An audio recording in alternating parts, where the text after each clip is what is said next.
The people who manipulated you first noticed one thing: you hesitate before disappointing others. That hesitation is all they needed. Manipulators do not look for weak people. Weak people are unpredictable. They look for good people, because good people will destroy themselves trying to be fair. You have seen it before. The moment you finally said no, someone suddenly became cold. The moment you started prioritizing yourself, the guilt trip arrived right on time. And then, suddenly, you were the problem. You were not weak. You were conditioned to confuse goodness with safety. That conditioning is dangerous, because manipulative people can feel it almost immediately.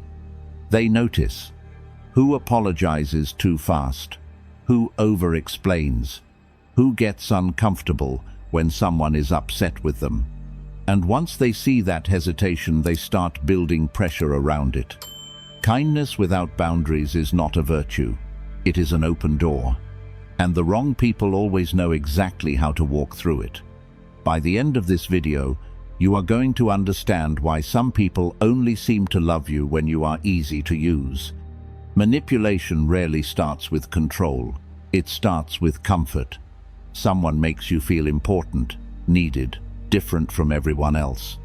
Like helping them says something meaningful about who you are. And then, slowly, the relationship changes shape. Their stress becomes your responsibility. Their disappointment becomes your guilt. Their emotions start controlling your decisions.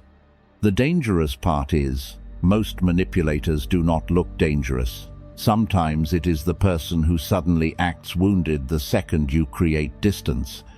Sometimes it is the fake vulnerability that appears right when you are about to say no. Sometimes it is the silent treatment that lasts until you apologize for something you never did. And because you are conscientious, you try to fix it. You replay conversations in your head. You wonder if maybe you were too harsh. Meanwhile, they are learning something important about you. Your discomfort is stronger than your anger. That is why guilt works on you. Not because you are naive, because you would rather suffer quietly than risk becoming the bad person in someone else's story. And manipulative people know that. When conflict happens, you try to be fair. Manipulators do not. While you are worrying about being reasonable, they are studying what makes you feel guilty. That is the real imbalance. You are trying to solve the tension. They are trying to control the outcome. And then, suddenly, you are defending yourself instead of asking why they crossed the line in the first place. You are explaining, justifying, overcorrecting, not because you are wrong, because tension feels unbearable to you. Manipulative people pay attention to that. They notice who rushes to repair disconnection, who folds when someone withdraws affection, who panics when they feel misunderstood. Once they find the pressure point, they keep returning to it, again and again. The guilt, the disappointment, the fear of looking selfish. A healthy person respects your limits. A manipulative person reacts to boundaries like you betrayed them. That reaction matters. Pay attention to who gets angry when you become harder to control, because some people never loved your kindness. They loved your compliance. The moment you became harder to use, they became harder to recognize. Messages changed, energy shifted, warmth disappeared. Not because you changed, because access changed. That is why manipulation feels confusing. If they treated you badly all the time, you would leave. So they mix the damage with just enough warmth to keep you questioning yourself. One moment, distance. Next moment, affection. One moment, pressure. Next moment, vulnerability. And your brain keeps chasing clarity inside a cycle designed to keep you emotionally off balance. Some people are only comfortable around you when you are easy to use.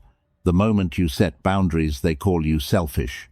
That reaction tells you everything. Not everyone wants the strongest version of you. Some people preferred the version that ignored its own needs, the version that said yes immediately, the version that felt guilty for resting, the version that kept giving even while resentment quietly grew underneath. And the first time you stop doing that, everything changes. You stop over-explaining. You stop apologizing for basic boundaries. You say, "That does not work for me." And then suddenly, people who benefited from your lack of limits start questioning your character. That is not coincidence. Your boundaries expose relationships that were built on access instead of respect. You were so afraid of being cruel that people learned cruelty works on you. The Stoics called this clarity. Not coldness, clarity. Knowing exactly who deserves access to you and who has simply learned how to take it. Because once someone realizes your fear of disappointing others is stronger than your instinct to protect yourself, control becomes easy. Start paying attention to guilt. Not all guilt is honest. Some guilt was placed there intentionally. The next time someone pressures you emotionally, pause before responding. Ask yourself, would this person still respect my boundary if it inconvenienced them? Or do they only support boundaries that cost them nothing? Watch the timing carefully. The sudden sadness when you prioritize yourself. The emotional breakdown when accountability appears. The fake vulnerability right before you leave. Patterns reveal people, and stop over-explaining. Most people reveal their weakness in the sentences after, "No, I would, but I just feel bad because maybe another time." Every word after "no" is an invitation to negotiate. The complete sentence is, "That does not work for me." Nothing after it. No performance, no guilt, no permission seeking. Because manipulative people do not need access to your emotions, they need access to your hesitation. Remove the hesitation, and most of their control disappears. Here is the truth most people learn too late. Being a good person does not protect you from manipulative people. In fact, it often attracts them. You were not wrong to be kind. You were wrong to believe kindness alone would keep you safe. And then, suddenly, everything starts making sense. The people who respected your boundaries stayed. The people who depended on your guilt became angry. That anger was information, not proof you were wrong. The people hardest to manipulate are not the coldest people. They are the people who stopped treating their kindness like public property.